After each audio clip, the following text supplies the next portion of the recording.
performance learning school. You might see high performance learning on some of your awards, some of your certificates. Your children might come home and tell you a word that they have heard relating to HPL. They might talk about their assemblies, and within assemblies it's always based around HPL. But what is HPL? And I think it's really important that our parent community know exactly what it is so that you can support us again with this in the house. Okay? So thank you very much for coming. And I'm going to start straight away by asking you this question. So do you think that children are born naturally good at certain subjects? Are they born with this ability? I'm just going to let you have a little think about that. Do you think children are born naturally good at sport, or naturally good at maths, or naturally good at languages, naturally good at science? I just want you to, in your partners, you can talk in any language you like, but I just want you to have a little chat about what you think about that. Very smart with language, more, learning fast. Boys, very smart in maths.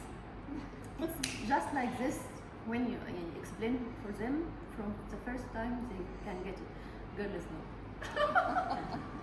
Okay, and what do you think? Do you think children are born? I think this is they earn it about from environment. When they grow so you up. disagree with each other. Yeah. You think they're born with it? Yeah. You think it comes from the environment? Yes. What do you feel I about think there are some children, they are born with it, because very early in stages, very early, maybe months, you can pick up some of their behavior that are different from others. Even if you have the same, like two children from the same gender, you can tell the difference from the very early stage. I think Okay, so you think But they are I born? think it is speed for for absorbing. Yeah. This is, yeah, the ability not Depend it on could speed, be, yeah. It could be then it will be more observed. It will be learning better. The right teacher. But I mean the base is there. I think so. I think Okay. so. And what do you think? Same. Some of them they have like that, but others they need to work hard for that. Okay, okay. So this is kind of a little bit of the basis of HPL, really. It's really thinking about, okay, why is it that some learners, some children really exceed from quite an early age, and why is it others are not? If we look at really successful sports people, if we look at really successful musicians, successful politicians, what made them? Was it just getting exams on a piece of paper, or were there other things involved? So that's really what HPL's basis is, and we're going to find out a little bit more about this now. Okay, so we're looking at a difference in mindset across the whole school, and we have been doing this over the last 2 years, and we will continue to do this in the coming years. We've noticed a big difference between people who have a growth mindset. That means that they can embrace challenge. They can say, you know what, this is difficult, but I'm still going to go forward with it. I'm going to try. They can say, no, I want to learn how to play the piano. Maybe nobody in the family can play the piano, but they've decided that's what they want to do. Whatever age. It's about determination and grit and resilience. It's about making sure that if somebody gives them feedback and says, you know, your essay was X, Y, and Z, but you really need to work on A, B, and C, those children will pick up the A, B, and C and go with that advice, and not say, oh, I tried really hard with that. I'm not doing it again. I'm not doing it again. Those types of learning capabilities, good morning. Those type of learning capabilities are more of our fixed mindset, which we're trying to move away from. The same with teachers. Teachers have been learning how to teach from their college for many years. They've been doing the same activities and their thought processes have been the same year in, year out. But in fact, what we need to do is change our mindset and try different ways of achieving more. And that means a change of mindset not just for the learners but for the staff and teachers as well. I like to try new things. All of this is our growth mindset that we're trying to make sure that learners and parents and staff are familiar with. We're trying to avoid these types of attitudes. We're trying to avoid, I'll stick to what I know. I know what I'm doing and I'm not changing. Yeah? I give up if something is too difficult. And we can see that in our children. We can see that in our learners. I can see that, across life. It's not just about in school. I'm either good at it or I'm not. I'm no good at that. So I'm not even going to try because I know I'm no good at it. That is never going to be a growth mindset stance. Okay?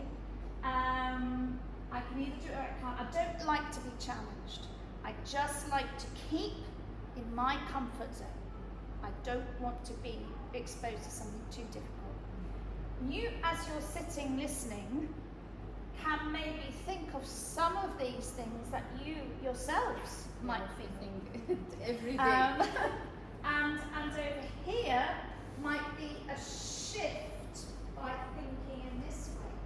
And not just you, everybody in the world might think, well, I'm some of those and some of those. How am I going to move from this to this? Or why should I move from this to this? So this is why this is very important, this session, because it's a move from here to here that makes our successful learners, in fact. And how do we know this? We know this because this woman, her name is Deborah Eyre, and she has done a lot of research over 40 years on what makes some people successful, what makes some learners successful and others less successful. So she has been doing this in conjunction with many universities and across the world, not just in the UK.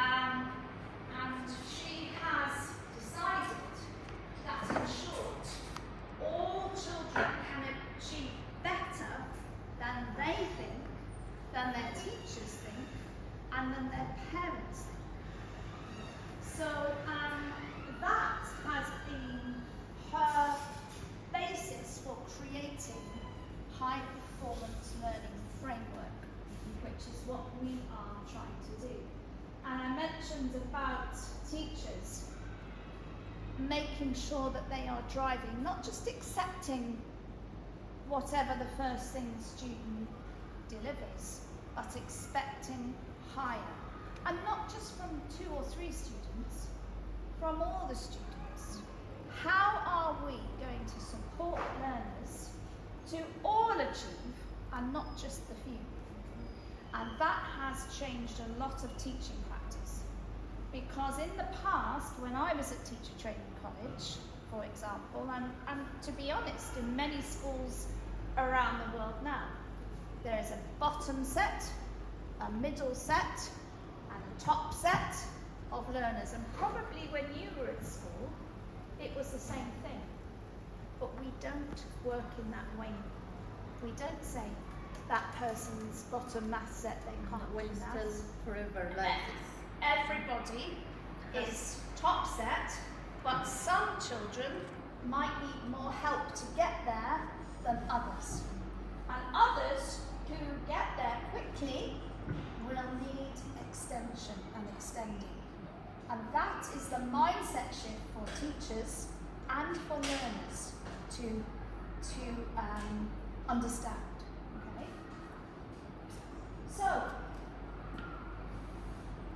I just wanted these facts to really support what Deborah, because there's no point in taking on a framework if we don't really believe in what she's saying. So she's going back into science. So we have around 100 billion brain cells. And in our brain, that is, it's not just our body is 70% filled with water, our brain is filled with water as well. These 100 billion brain cells create infinite number of thoughts. We can create unimaginable numbers of thoughts.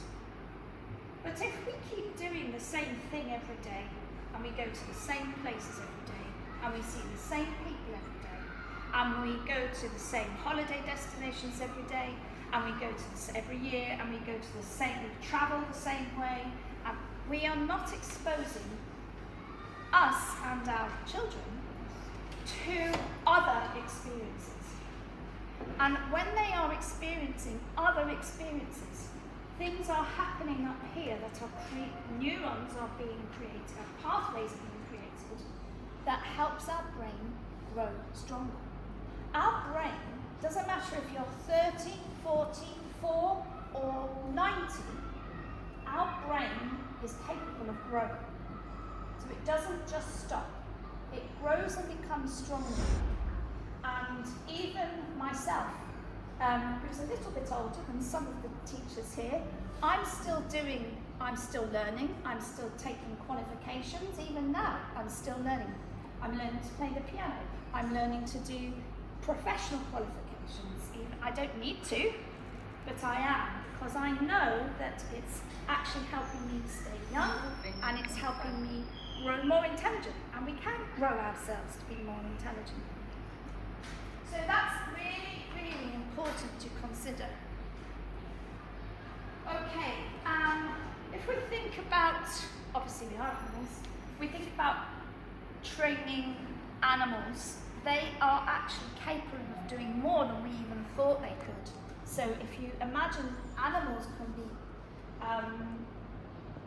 chanced with the idea of creating really good examples of puzzles and different activities, we thought there's no way a chimpanzee could do that.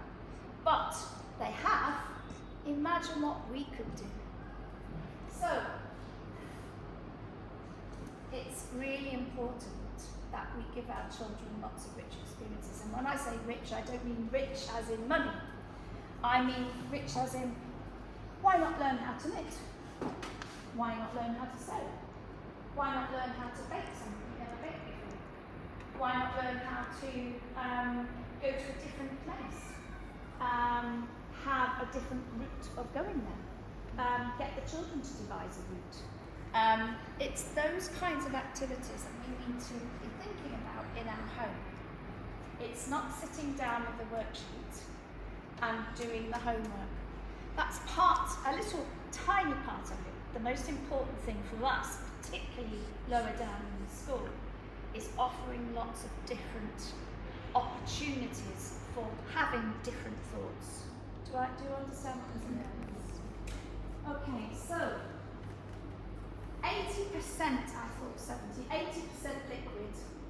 Liquid enables electricity, and I'm talking about those neural pathways. So water allows electricity to be moved around the brain, and that's us going boom, boom, boom, boom, boom.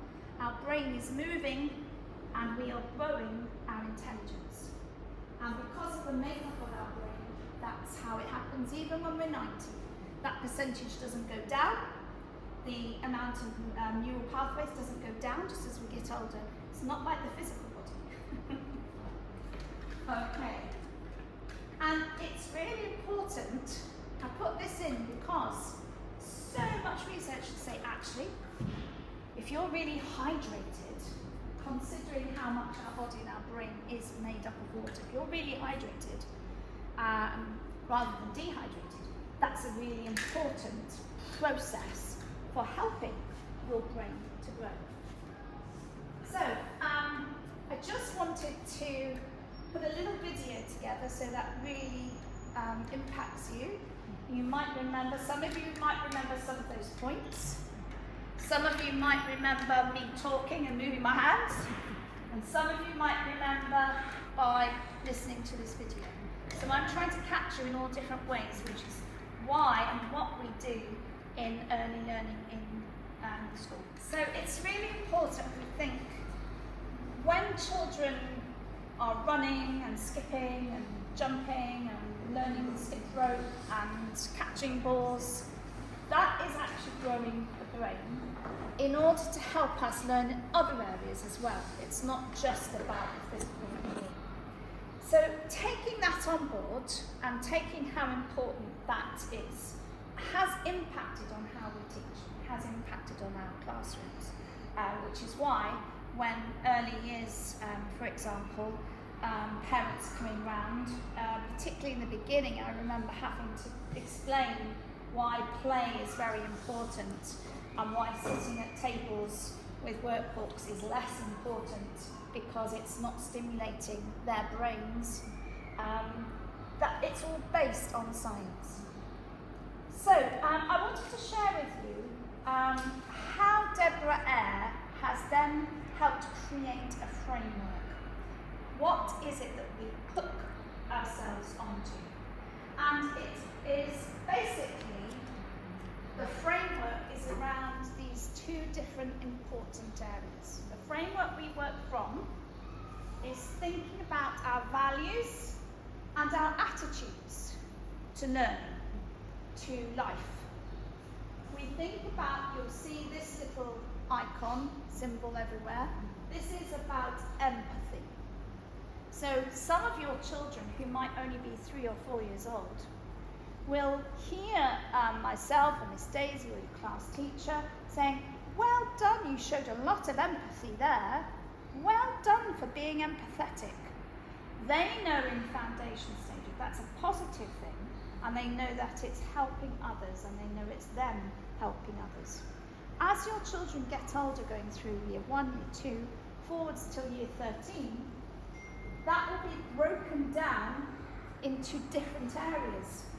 Empathy means being collaborative, for example. Empathy means that you're concerned for society, not just the children in your class, but the society as a whole. Empathy means that you are confident in yourself to help and support others. So we start to break it down, and then as we go older and through the year groups of the school, we break it down even further into, well, collaborative, what does that actually mean? And we break it down into different skills, and that's what we are endorsing through the whole school. So there's kind of like a trajectory there. And then again, agile, it doesn't just mean being able to run and jump, and it does mean that, but it also means having an agile brain means you have an inquiring, curious brain. You want to find out. You're always asking questions. That's a positive thing. And then again, we break it down into different skills. Those children who show agility, not just physically but up here, they're very often creative and they're enterprising. They have an idea and they're going to try that idea through, and being able to have the chance to try that idea out. This is a really important one for me. Agile learners and agile people are also open-minded. You have your opinion, and you have your opinion, and you have your opinion, and I have my opinion. But after listening to you, I might change my mind. Or after listening to you, I might change my mind because I'm actually thinking, I've never thought about that before. More experience. Maybe absolutely. More reasonable. Rather than having people, and we know we've got many politicians in the world like this, rather than having people who just say my way or no way, it's done like this, no questions, we want to make sure that they have taken everything into account when they make their decision. And so really to create open-minded learners is very important, I think. And it's partly where the world sometimes goes wrong. Risk-taking. Now, I don't mean I'm going to jump off the roof, but I do mean I'm going to have a go at things that are a little bit difficult and that I might fail. And in fact, we learn more through our mistakes than we do from getting ticks. If there is a cross, and we try not to put crosses on a lot of children's work, we might put a colour underneath it and say rethink that. We don't have the big red crosses anymore. The shame. But we learn more from our mistakes.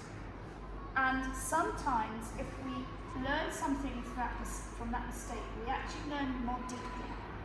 Because then we go to the next level and we're able to apply what we learned more deeply to the next level. So mistakes, we celebrate.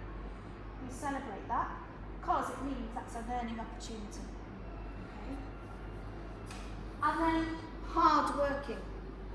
And we have a lot of parents who support this, and we have a lot of children who are very hard working. But hard working can be broken down. Hard working means practicing, means keeping practicing. Hard work means perseverance. Even though it's hard, if you keep practicing, you're going to not give up. Grit. Hard work means resilience. Even though you might find this difficult, we're going to keep going. And it's broken down. So that's our values, our attitudes to learning. That is what we want to grow, our attitudes. When we've got the attitudes right, we're also working on our education values here by looking at these 5, what we call advanced cognitive performance characteristics. We call them ACPs. So our ACPs are broken down into meta-thinking, learning about learning. Okay, I didn't understand that, so I need to find out what the answer is from either Google, teacher, my friend, because I didn't understand. So that's really self-regulation. If I look at linking, I read a book like this before. It's linking to the book I'm reading now. What did I learn from that book that I can bring to this book? Analysing. We know what that means when we're analysing a particular calculation or whatever. But again, it's broken down into different steps. Creating, it's not just about creating out of imagination. We can break it down into different areas, such as being original, being flexible in our thinking, having a play around, and I'm going to show you a play around with what we already know. Can I reverse things? Can a dog be a cat? What are the differences between a dog and a cat? How do I know that's a dog or not a cat? What are those conversations? So playing with what we already know and realising. So that's where we get really automatic, where things become really easy, not easy, but this is what we're trying to aim for, automaticity. That, like driving, you know when you get behind your wheel of a car, it becomes automatic, doesn't it?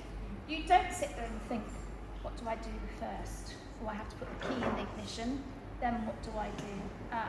You did in the beginning.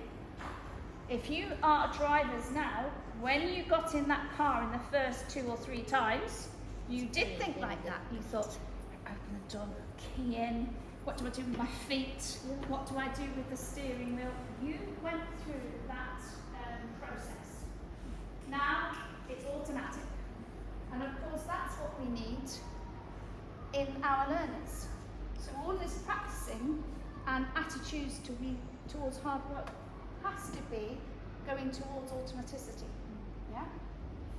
Okay, so I do have some copies at the end of the session.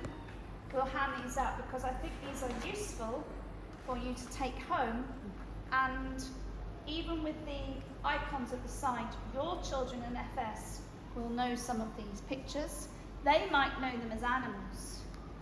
Agile alligator, for example. They might know them as animals because we've tried to make it more child-friendly. And in fact, our Key Stage 3 children, who are our 11, 12 and 13-year-old children, they have started to create their own characters for the whole school.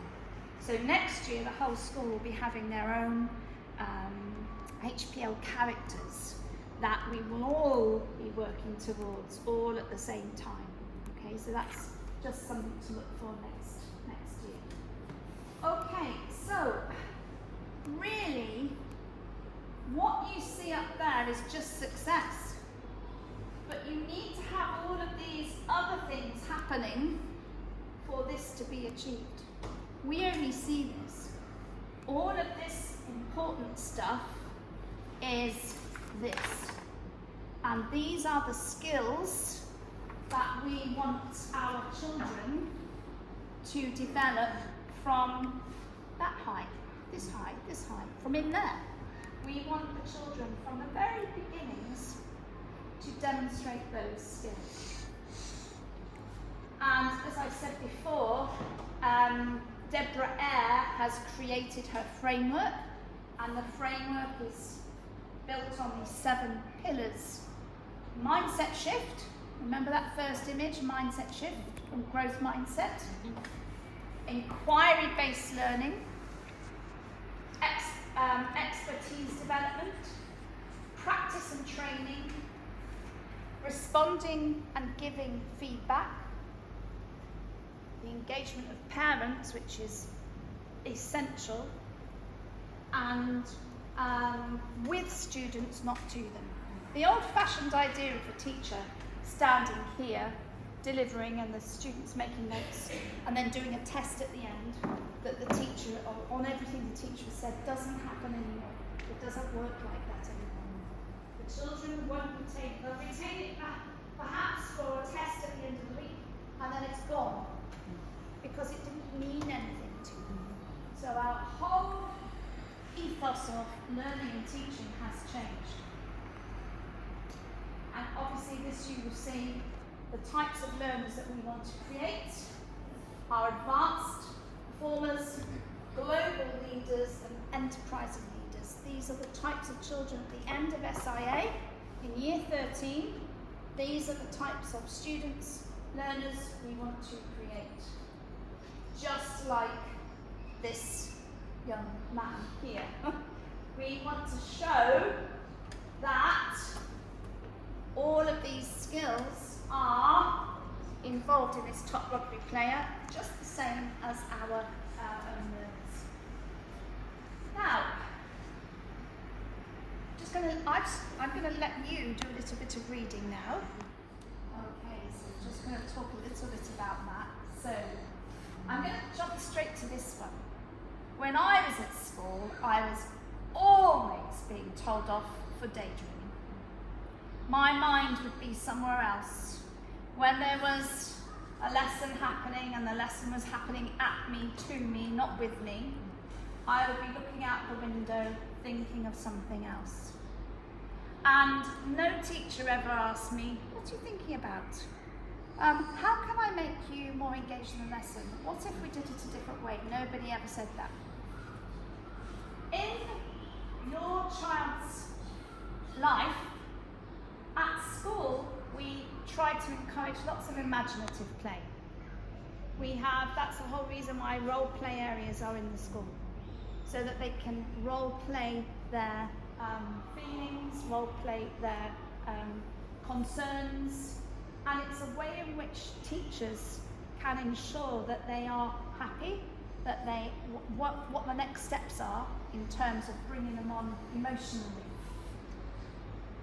If we have a look about here, our left cortex, me, as you walked in the room, scowling, would have left a negative impression on you. I'm naturally a smiley person. I don't think I would ever do that anyway. But some people do respond more negatively than positively to situations and children. And I'm just getting you to think about at home, how is negativity, does it occur often in the family environment? Can we turn it to a more positive experience? Because your children are affected by emotions, and your children will be affected by negative behaviours. Okay, so it's really important to remember. This one makes sense, yes? Your children, as we were talking about the brain, it needs stimulation, it needs to be exercised, and so just by sitting on the same game on the iPad every day, there's time for iPad and Xbox and whatever, there's time, but that is part of the time, it's not the whole time. And we can, as teachers, see those children who are very content on an iPad and find it difficult to collaborate with others, find it difficult to be empathetic towards others, find it difficult to be socially interactive with others, because they are only focusing on what they know for a long period of time. We've got to move away from that. And this is a nice one. Playing lots of memory games. I was actually doing teacher training yesterday. I was teacher training some staff, and I was telling them that your memory is part of, we were talking about rote learning last session, and how there is a place in learning for rote learning. And developing that memory, which rote learning does, is an important aspect. So for example, one of the games I used to play with my boys was Kim's game. So it would be, I would put things on a tray, a safety clip, a hairbrush, or whatever. I would let the children, let my boys have a look. Right, there are 10 things on there. Have a good look. You've got 1 minute to have a look. Right, now I'm going to cover it over with a tea towel. Right, what can you remember? What can you remember from that tray? It's developing memory. I went to I'm going to play a little memory game now. I'm going to try it. We started it last. I'm going to go all the way around. I went to the shop and I bought a cauliflower. You're going to say, I went to the shop, I bought a cauliflower and something else. And What's carrot. that? Okay. Yeah. Right. You're going to say Everything. everything. What I've said, what she said, and you're going to add your own. Are you ready? Right. So I went to the shop and I bought a cauliflower. I went to the shop and bought cauliflower and carrots. I went to the shop. I bought cauliflower, carrot, and chicken. Miss Daisy. I went to the shop and I bought cauliflower, carrots, chicken and peas. Cauliflower, chicken, peas, and What was this one? You've got a nice little cauliflower, carrots, Chicken. chicken, peas, and banana. bananas. Right, you're next. I went to the shop and I bought cauliflower, carrots, chicken, peas, bananas and potatoes. Okay. So next. what? Potatoes. I went to the shop and I bought cauliflower, carrot, chicken, peas, bananas, potato, and tomato. Okay. Right. Coming in the end. All of I that. went I to went the shop shop. and I bought cornflour, carrot, chicken, peas, bananas, potato, tomato, and ice cream. Last, but let's see if you can do it. I went to the shop. I went to the shop and I bought cornflower, carrots, chicken, peas, bananas, potato, tomato, ice cream, rice. Well done. You getting your neurons neural pathways working there. You perhaps not played that game before, and you might not know the people in the room. So you're putting yourself under a little bit of stress. Some of you might have felt a little bit uncomfortable. Some of you would have been fine. And that's what we really want, just to put that little bit of extra learning in there. And in that particular case, we'll be developing your memory. So well done, thank you. Okay, so I'm going to ask you, we're going to have a little bit of a conversation in a minute. Like the muscles of the body, the brain also needs exercise. So, play games. How is Spain, like Greece, for example? How is one film like another film? Linking. How is a tree like a dog? How is an apple like a car? So we're going from obvious to less obvious. So, I'm actually going to ask you to do this.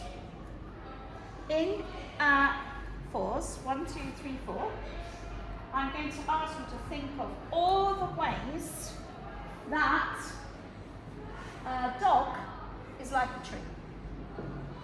All the ways that a dog is like a tree. Okay? What are the similarities between a dog and a tree? You've probably never been asked that question before, but I'm going to ask you again. How is a dog like a tree? So I'm going to give you 1 minute, or you 4 have a conversation. You 3 are going to have another conversation. You're going to think, how is an apple like a car? Breathe.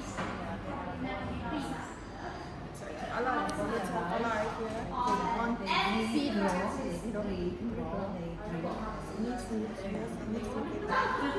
You can share that afterwards. Right, you've got 1 minute. Yes, okay, fine. If you've got 3, that's fine. Right, so we've asked this group first of all, how is a dog like a tree? Can you tell me a couple of your answers? They are both alive. They're both alive. They are And drink. They both can drink. Drink and yes, they need feed.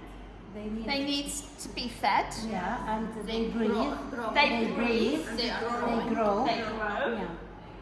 Yeah, that's Did you have anything other than that? Yeah, I did. What was that? My one was how a dog barks and there's a bark tree. that's a really good one. It's the first thing that came into my mind. But then I got apple and car, so I was like, I've never thought of that. Yeah. So, first of all, you think dog on a tree, that's impossible. But our knowledge of the world, we use linking. We use analysing what we know about those. We used collaboration. We discussed it through so many skills. Just in that little exercise are actually part of our framework that we need to encourage. I'm interested in that one because that to me was even harder. An apple and a car. Did you manage? Did you get 3? Apple and a car. They are not alive. Is a car alive? No.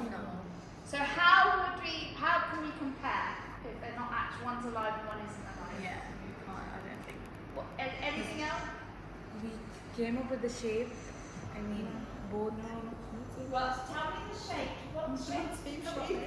She basically said how an apple has curves and a car can also have Oh, yes. the different shapes, Yes. you know.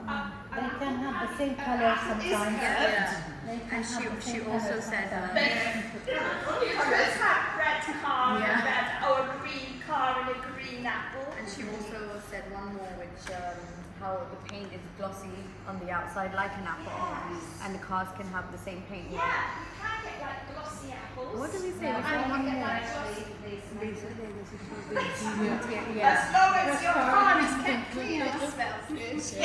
One more was how inside apples are different from outside. So cars are usually different inside, exterior. I can buy this with money and this with money.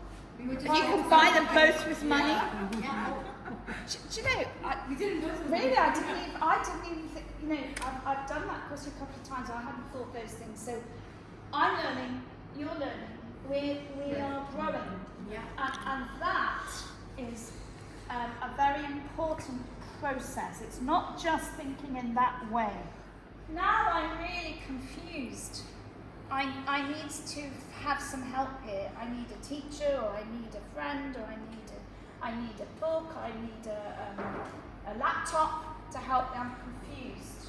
I thought I knew the answer, but now I'm confused. Now I've got what I need, but it's going to be a lot more work for me. I'm going to have to work hard to get to the answer, because that is showing me maybe I've got it wrong. Maybe I've gone down the wrong route. Maybe I have to start again. Now I know what I have to do.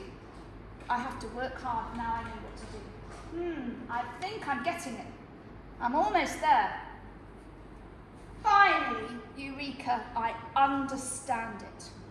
And that process is the process that we want children to go through regularly.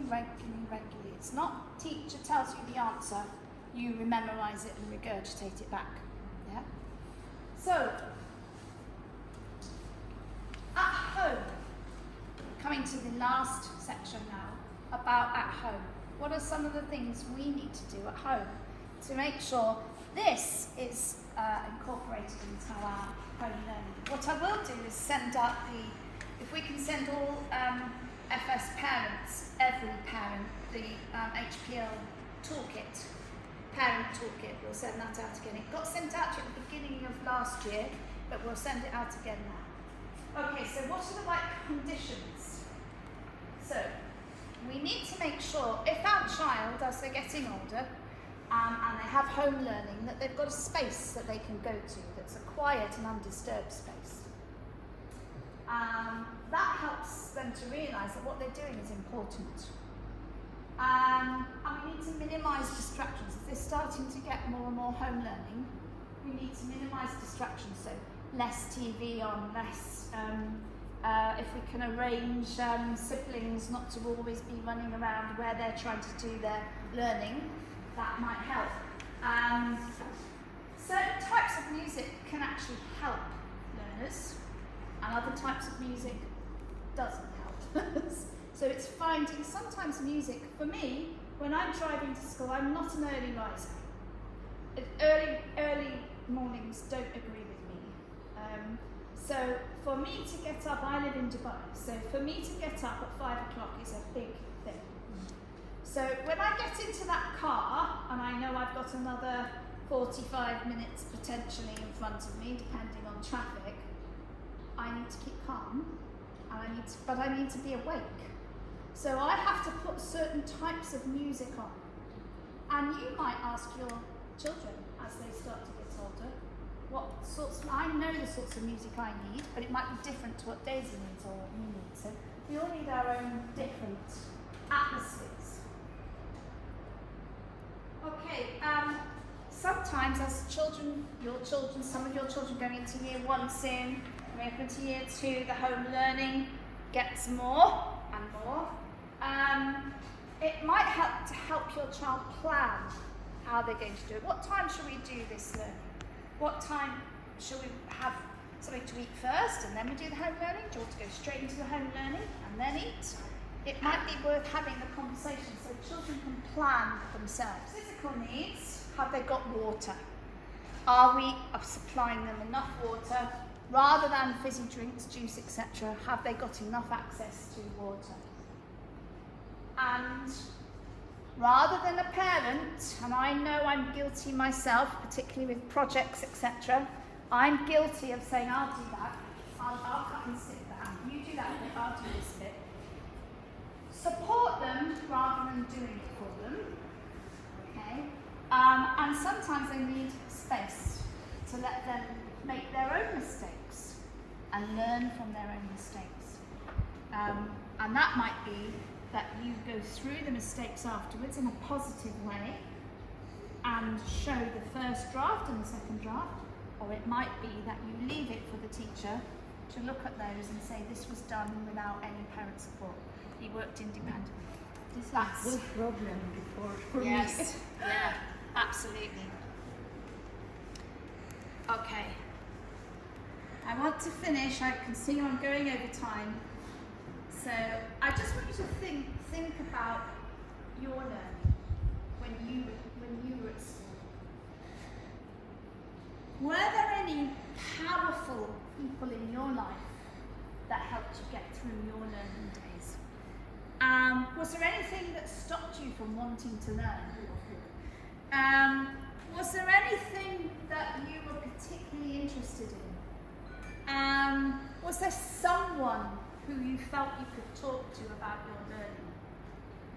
When your children are in their 30s, 40s, 50s, presumably, if I ask them the question in 30 years' time, you would hope they would say you. Because you are their teacher, and you are their support network, and you are their world. So this, thinking about your person, let's try to make sure in 30 years' time your children turn around to you and say, my parents were who are going to To ask the question, I thought about them. It was them. Yes. So it's, yeah. Yes, I so hope- that's a yeah. nice indication of the type of family that you came from. Yeah. You might have seen this going through the school. You might not necessarily have known what it was. It's outside our foundation unit. I am the high performance learning lead in the school, and I do work with all of the phases. As I explained before, I have taught every single year group in national curriculum. We started our journey, we planned our 2-year journey. We're coming to the end of our 2-year journey, but we hope to go on to next year what we call the World Class Award, continuing on from our journey. We started by explaining to the teachers what high performance is. We then started working on some of our ACPs and our VAAs. We looked here at meta thinking, and we are looking here at creating, analysing, etc. We're looking at each term, how could we improve next term? We're going through making sure our pillars are all being met. We're sharing with parents. We've done 2 or 3 sharing with parents now with Carrie, and then hopefully in June we end up at this point where we start a new journey on the World Class Award. When Mr. James came to the school, we worked collectively to think about what is the vision and mission if we're taking our school to a high performance learning school. What can our vision be? And I'm not sure if it's on all our policies, it's on all of our documentation, but I think you should know as parents to just make sure that you know that our vision at SIA, we envisage growing a learning ecosystem that supports learners to become resilient, feel empowered, confident, courageous global citizens who are ready for life. Can you see how that's linking into those ACPs and VAAs, our vision? Because this is our staff being trained. I worked particularly with the Arabic staff so that the language, I could support them as well, because sometimes with big groups it's more difficult in a second language, so I worked with both. And in the end, the product, I guess, is the children, the learners. And these are our learners in secondary, with their achievement awards, all based on this. When children get rewards, reward points, house points, they are all related to our HPL ethos. And the same here we have somebody from FS, the same certificates given out across the school based on the same concepts and principles. So that is HPL. I'm going to send you an HPL home tutor kit, and that will help you with some other practical ideas on how you can support your children. But there is no point in having those practical ideas if you don't know the theory behind it. So that's why today I've focused on the theory, and then another session we will do later will be on some more practical ideas. but I'm sending you some practical ideas away today. Okay, thank you very much.